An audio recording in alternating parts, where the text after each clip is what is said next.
நம்ம லைஃப்ல நெறைய படங்கள் பார்ப்போம். ஒரு சில டைரக்டர்ஸ் நமக்கு ஃபேவரைட்டா இருப்பாங்க. அதுல மிக முக்கியமான டைரக்டரா நான் டைரக்டர் ராஜ்முருகன் அவர்கள பார்க்குறேன். அதுக்கு ரீசன் என்னன்னா, அவருடைய படங்கள்ல காமெடியும் ரொம்ப அழகா ஹேண்டில் பண்ணியிருப்பாரு. அதுல மிக முக்கியமான பொலிட்டிக்கலான மெசேஜ ரொம்ப அழகா ஆடியன்ஸுக்கு கொண்டு வந்து சேர்ப்பார். அதுல இன்னும் ஒரு படி மேல போய் சொல்லணும்னா, இப்ப கரண்ட்டா என்ன பிரச்சனை நடந்துட்டு இருக்கோ, அத பார்த்துக்கிட்டே இருப்பாரு. அது அந்த பிரச்சனை அவருடைய படத்துல ரொம்ப ஸ்ட்ராங்கா இருக்கும். ரொம்ப டீட்டெயில்டா இருக்கும். அத ஆடியன்ஸ்க்கு எந்த அளவுக்கு புரிய வைக்க முடியுமோ, அவங்க மொழியில அத சொல்லி ஆடியன்ஸோடைய மனசுல பயங்கர அழகா அத கடத்தி கொண்டு போவார். அவர் பண்ற ஒரு பெரிய மேஜிக் என்னன்னா, அவருடைய வாழ்க்கையில நெறைய மனிதர்கள பார்த்திருப்பாரு. அந்த மனிதர்கள்கிட்ட ஒரு எதார்த்தம் இருக்கும். அவங்களுடைய உலகம்ன்றது வேறையா இருக்கும். அந்த உலகத்த ஆடியன்ஸ் கிட்ட கொண்டு வந்து காட்டும்போது, ரொம்ப சர்ப்ரைசிங்கா, ரொம்ப புதுசா, அந்த உலகத்திலருந்து நான் என்ன தெரிஞ்சுப்பேன்னா, ஒரு ஒரு வாட்டியும் அவங்களுக்கு இருக்க பிரச்சனைகள்லாம் நம்ம லைஃப்ல ரொம்ப ஈஸியா கடந்து போற ஒரு விஷயங்களா இருக்கும். ஆனா, அது அவங்க லைஃப்ல ஒரு பெரிய பிரச்சனையா இருக்கு. அவங்களுக்கு அது நடக்கிறதுக்கு பல வருஷங்களா கூட மாறுது. அப்ப அவங்களுடைய லைஃப் எந்த அளவுக்கு சிக்கலாவும், எவ்வளோ கஷ்டத்துலயும் அவங்க இருக்காங்கன்றத பாருங்க. அப்படி இருக்கும்போது, அந்த மாரியான ஆட்களுடைய வாழ்க்கையும், அந்த மாரியான ஆட்கள பார்க்கும்போது, நம்ப லைஃப் ரொம்ப பிரிவிலேஜ்டா, ரிச்சா இருக்கும் அப்படின்ற ஒரு எண்ணத்தை ஏற்படுத்துது. இப்படி ஒரு வாழ்க்கை கிடைச்சது அப்படின்றதுக்காகவே இறைவனா நம்ம யார வேணா பார்க்கலாம். அவங்களுக்கு ஒரு பெரிய நன்றி சொல்லலான்ற ஒரு எண்ணத்த அவருடைய படங்கள் கிரியேட் பண்றதா நான் பார்க்குறேன். அண்ட் இந்த படத்துல கூடுதலா அவர் என்னென்ன சொல்லியிருக்காரு மை லார்ட்லன்றது பார்த்தீங்கன்னா, ஃபர்ஸ்ட் ஆஃப் ஆல் படத்தோட கதை. கதையில ஓப்பனிங்லயே வந்து சசிகுமார் என்ன சொல்றாருன்னா, "நான் செத்து போயிட்டேன்றத அனௌன்ஸ் பண்ணிட்டாங்க.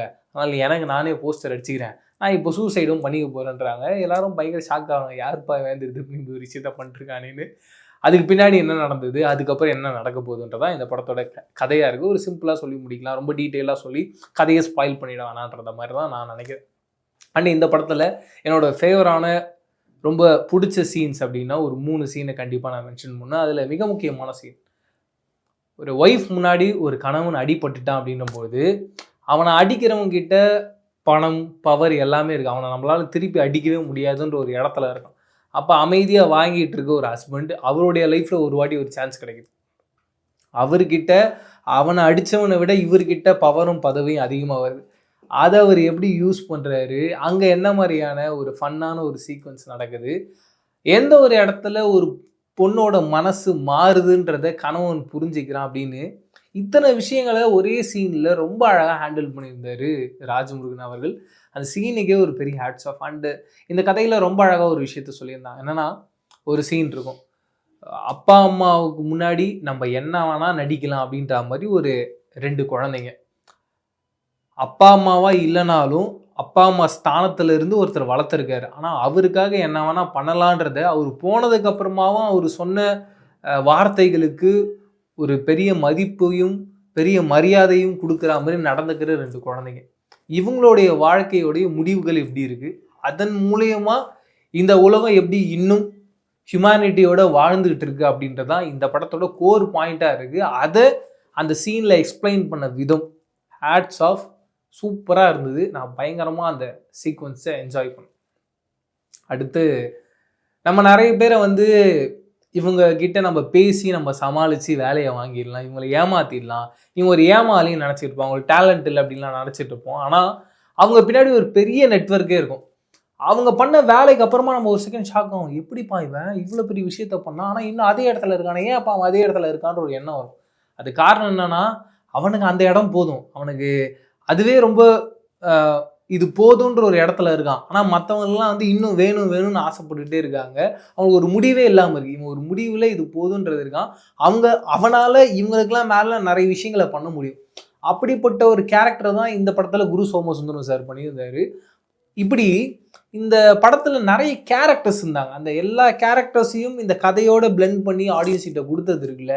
அது ரொம்ப அழகா இந்த கதையில ஃப்ளஷ் அவுட் ஆகி வந்திருந்தது. அது இந்த படத்தோட ஒரு பெரிய ப்ளஸ்ஸா பார்க்குறேன்.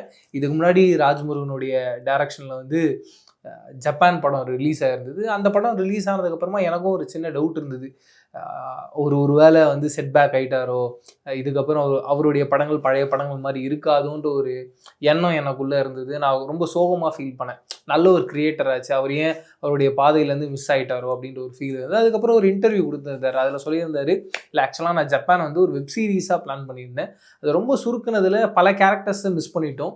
பெரிய அளவுல டீட்டெயிலா எக்ஸ்ப்ளைன் பண்ணிக்க முடியல. அதன் காரணமா தான் அந்த படம் அப்படி வரலன்றத சொல்லியிருந்தாரு. கண்டிப்பாக அவர் மீண்டும் ஒரு சக்ஸஸ்ஃபுல்லான டேரக்டர்ன்றது இந்த மயிலாட் படம் பார்த்ததுக்கப்புறமா எனக்கு மறுபடியும் ரொம்ப சாட்டிஸ்ஃபைங்காக இருந்தது. அதில் மிக முக்கியமான சீனா நீங்கள் நிறைய படங்களில் பார்த்துருப்பீங்க. மிக முக்கியமாக சிங்கம் படத்தில் அனுஷ்காவுடைய அப்பாவா வருவார். அவர் இந்த படத்தில் வந்து ஒரு ஜட்ஜா வராரு. அவர் ஒரு இடத்துல ரொம்ப ஆவேசமா ஹீரோ கிட்ட பேசிட்டு இருக்காரு. அந்த அம்மா சாவனம்பா, அந்த அம்மா ரொம்ப அரகண்டா இருப்பாங்கன்னு சொல்லிட்டு அவங்கள பத்தி நிறைய பாயிண்ட்ஸை இவர் வெளியில பேசிக்கிட்டே இருப்பாரு. அது எப்படி இருந்ததுன்னா அந்த கேரக்டரே ராஜமுருகன் எப்படி டிசைன் பண்ணியிருக்காருன்னா நம்ம எல்லாருடைய லைஃப்லையும் வலியும் வேதனையும் இருக்கும். ஒரு வாட்டி ஏதாவது ரோட்ல போகும்போது குண்டும் குழியுமா இருக்கும் போதோ, இல்லை யாருக்கும் ஏதாவது ஒரு அநீதி நடக்கும் போதோ, என்னடா இதுக்கான ஒரு சரியான நீதியும் நியாயமும் கிடைக்க மாட்டேங்குது. பவர்ல இருக்கவங்க எல்லாருமே வந்து மக்களை வந்து ஏமாத்திக்கிட்டே இருக்காங்க, அடிமைப்படுத்திக்கிட்டே இருக்காங்க, மக்களுடைய பணத்தை சுரண்டி சாப்பிட்டுக்கிட்டே இருக்காங்க. இவங்க மக்களுக்காக என்ன பண்ண போறாங்க, இவங்களாம் இப்படி நல்லா இருப்பாங்கன்ற ஒரு ஆதங்கமும் ஏக்கமும் வெறியும் கோபமும் இருக்கும்ல, அதோடைய வெளிப்பாடா அந்த ஒரு சீனா அந்த ஒரு கேரக்டரை டிசைன் பண்ணியிருந்தாங்க. அதுக்கு எனக்கு ரொம்பவே பிடிச்சிருந்தது. அண்டு அறம் படத்தோடைய இயக்குனர் கோபி நாயனார் இந்த படத்துல ஒரு சின்ன கேமியோ பர்ஃபார்மன்ஸ் பண்ணியிருக்காரு. அந்த அவர் வர போர்ஷன்ஸ் எல்லாமே ரொம்ப நீட்டாக அவர் எப்பயுமே எப்படி பேசுவாரோ அந்த அளவுக்கு ரொம்ப அழகான ஒரு சீக்வன்ஸாக அமைஞ்சிருந்தது. அதுக்கு ஒரு பெரிய ஹேட்ஸ் ஆஃப் சொல்லி ஆகணும்.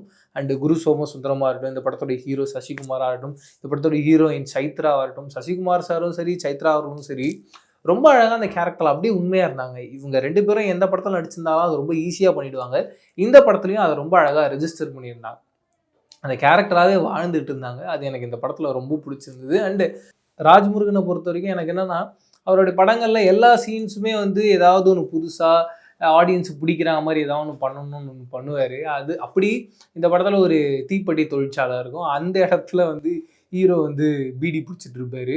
ஏன்பா தீப்பெட்டி தொழிற்சாலை வாசலில் உனக்கு பீடி பிடிக்கிற அளவுக்கு அவ்வளோ பெரிய பிரச்சனையா அப்படின்றத சொல்லுவார். அதை கேட்ட உடனே அவர் என்ன பண்ணுவார்னா ரொம்ப தூரம் நடந்து போய் அந்த பீடியை போட்டுட்டு வருவார். எல்லாரும் நார்மலாக என்ன சொல்லுவோம், இந்த படிக்காதவங்களுக்குலாம் அறிவே இருக்காது, அவங்க பெரிய அளவில் எதுவும் யோசிக்க மாட்டாங்க அப்படின்றதெல்லாம் சொல்லுவோம். ஆனால் படிப்புக்கும் நம்ம நடந்துக்கிறதுக்கும் நிறைய வித்தியாசங்கள் இருக்குது. படிப்பு இருந்தால் மட்டுமே நம்ம கரெக்டாக நடந்துக்கணும் அப்படின்றது அவசியம் கிடையாதுன்றதையும் இந்த படம் ரொம்ப கரெக்டாக சொல்லியிருந்ததோ அப்படின்ற ஒரு எண்ணத்தை எனக்குள்ளே ஏற்படுத்தியிருந்தது. இதை தாண்டி ஷாண்ட்ரால்டோட மியூசிக்காக இருக்கட்டும், இந்த படத்தோட சினிமோட்டோகிராஃபராக இருக்கட்டும், எடிட்டராக இருக்கட்டும், எல்லாரும் எக்ஸ்ட்ராடினரியாக ஒர்க் பண்ணியிருந்தாங்க. ஓவராலாக ஒரு 2.5 மணி நேரம் 2.25 மணி நேரம் ஒரு படம் பார்க்குறோன்னா என்டர்டெயின்மெண்ட்டாகவும் மெசேஜாகவும் ரீசெண்டாக அந்த கிட்னி திருட்டுன்றது தொடர்ந்து நடந்துக்கிட்டே வருது. அதன் மூலியமாக எளிய மக்களுடைய வாழ்க்கையிலிருந்து அவங்களுக்கே தெரியாமல் அவங்க உடம்புல இருக்க சொத்து முதல் கொண்டு இங்கே பணக்காரர்களால் எப்படி பறிக்கப்படுது அப்படின்றத ஒரு பாயிண்டில் காமிச்சு, இன்னொரு பாயிண்டில் எவ்வளோதான் உனக்கு பணமும் அதிகாரமும் பவரும் இருந்தாலும் டுவோர்ட்ஸ் எண்டில் உனக்கு எதுவுமே இல்லைன்னும் போது மீண்டும் அந்த எளிய மக்களுடைய கையை ஏந்தி தான் நீ இருக்க, நீ எப்பயும் வாங்குற இடத்துலலாம் இருக்க, எல்லா நேரத்துலையும் நீ கொடுக்குறவனு நினச்சிக்கிட்டு இருக்காதுன்றதையும் ரொம்ப ஸ்ட்ராங்காக சொல்லியிருந்தாரு ராஜ்முருகன். அந்த பாயிண்ட்டும் ரொம்ப சாட்டிஸ்ஃபைங்காக எனக்கு இருந்தது. ஓவராலாக இந்த படத்தில் நிறைய பேர் கெட்டவங்களும் சாமி கும்பிடுற மாதிரி காட்டியிருந்தாங்க, நல்லவங்களும் சாமி கும்பிடுற மாதிரி காட்டியிருந்தாங்க. இப்படி நிறைய விஷயங்களில் ரொம்ப டைரக்டாக சொல்லாமல் இன்டைரக்டாக ராஜ்முருகன் அவர்கள் ஹேண்டில் பண்ணது எனக்கு இந்த படத்தில் ரொம்பவே பிடிச்ச ஒரு சீக்வன்ஸாகவும் கரெக்டாக அவர் அதை ஸ்டேஜ் பண்ணி கொண்டு வந்து சேர்த்துருக்காரோ அப்படின்றதையும் தோணுச்சு. ஓவராலாக வள்ளலார் அவர்கள் என்ன சொன்னாரோ அந்த ஹியூமனிட்டி அப்படின்றது ஒரு சில மனுஷங்க இந்த உலகத்தில் இருக்காங்க, அவங்க என்னதான் கெட்டது பண்ணாலும் சரி டுவர்ட்ஸ் எண்டில் இந்த உலகம் நமக்கு எவ்வளோ கெடுதல் பண்ணாலும் நம்ம அந்த உலகத்துக்காக ஏதாவது ஒரு நல்ல விஷயம் பண்ணிட்டு போகலாமேன்னு நிறைய நல்ல விஷயங்கள் பண்ணிக்கிட்டே இருப்பாங்க. அவங்களால தான் மழை பெய்யுது, அவங்களால தான் ரொம்ப அழகாக இந்த உலகம் வந்து சுழண்டுட்டு இருக்கிறதா நான் நினைக்கிறேன். அப்படிப்பட்ட மனுஷனால் ஒருத்தருடைய வாழ்க்கை எப்படி மாறுது, பயங்கர கெட்டவங்களா ஒருத்தங்க இருக்காங்க, அவங்க சாக போகிற நிலைமையில் எப்பயுமே சொல்லுவாங்க, ஒருத்தன் சாக போகிற நிலைமையில் எல்லா உண்மையும் தெரிஞ்சுப்பான், அவன் வாழ்க்கை இத்தனை வருஷமாக எப்படி இருந்ததுன்றத அந்த செகண்டில் அவன் புரிஞ்சுப்பான்னு.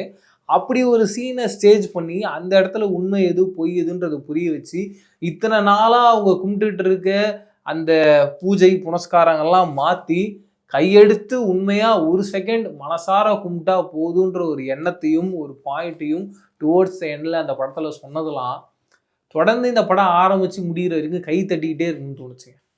அந்த அளவுக்கு படத்தில் ஒரு 2-3 சீன் பிளாஸ்டாக இருக்கலாம், சூப்பரான ஒரு விஷயத்தை ஆடியன்ஸ் கிட்ட சொல்லியிருக்காங்களே நினைக்கலாம். ஆனால் படம் சீக்வன்ஸை பண்ணியிருக்காங்க, படம் ஃபுல்லாக அதே ஒரு ட்ராவலாக பண்ணியிருந்தாங்கன்னா அப்படி ஒரு படமாக தான் நான் இந்த மயிலாடு படத்தை பார்க்குறேன். இதை தாண்டி நீங்கள் இந்த படத்தை பார்த்துருந்தீங்களா, பார்க்க போகிறீங்கன்னா, இல்லை என்ன மாதிரி நீங்களும் நிறைய விஷயங்களை பார்த்து சர்ப்ரைஸ் ஆகி ஸ்டன் ஆகி நின்றுருக்கலாம். அதை பற்றி என்கிட்ட கமெண்ட்ஸ் ஷேர் பண்ணிக்கோங்க. வேறு ஒரு ரிவ்யூவில் சந்திக்கிறேன். அது வரைக்கும் டாடா பை பை சொல்லி நான் பிரவீன் கேஎஸ். பாய்.